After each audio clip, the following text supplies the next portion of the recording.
Rotterdam's a gritty port city, and the two other teams here are Sparta Rotterdam and Excelsior. But anyone will tell you the only team worth talking about is Feyenoord. And I've heard they got a proper firm. We've seen how the Feyenoord Spurs game in 1974 marked the birth of hooliganism in Holland. Spurs attacked Feyenoord in Rotterdam, but 10 years later, Spurs returned to play Feyenoord. This time, they were ready for them. 3 Spurs fans were stabbed. We went in the wrong end, and we didn't know, bought the tickets for this other end, and they just set upon us with the Dutch, and we tried to jump out the end. Feyenoord's hooligan reputation began to spread abroad. By the late 90s, they were taking on big firms like Man United's Red Army.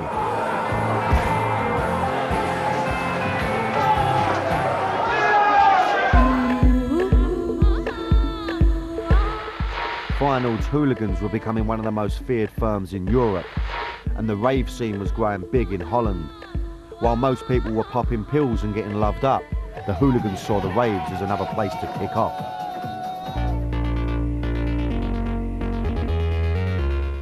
In the UK, the rave scene killed off hooliganism, but it was the total opposite in Holland. The fights intensified and police shut down many of the parties because of violence and the hooligans' involvement with drugs.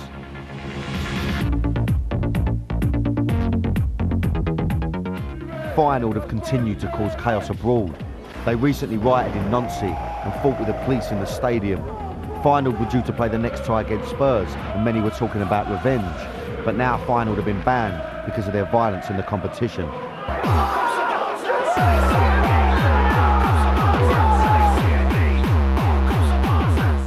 Rotterdam is the home of gabba music, and many of the hooligans are into the scene. DJ Paul Elstad is one of the founders of gabba music and a staunch Feyenoord fan. Paul is a hero to many of the hooligans and sometimes goes to games with them.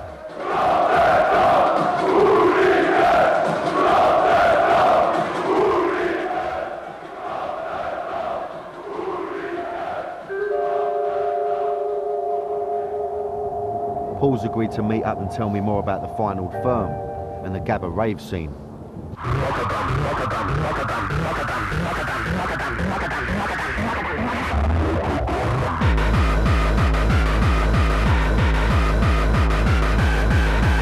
Gabba music was spearheaded by Paul, who also plays at the raves that the hooligans go to.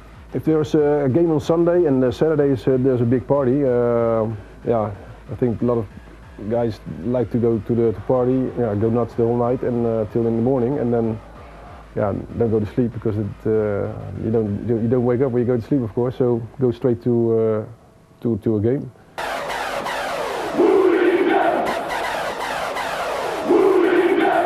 Many of the parties are the night before the game.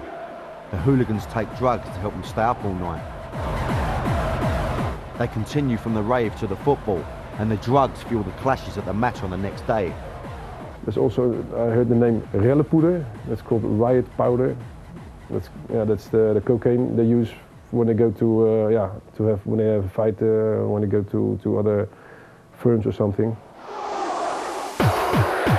I asked Paul about the popularity of his music and the growth of hooliganism in Holland. I think the last years it's more popular to be a hooligan.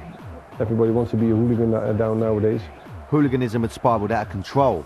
Paul had threats made against him just because he was a DJ from Rotterdam.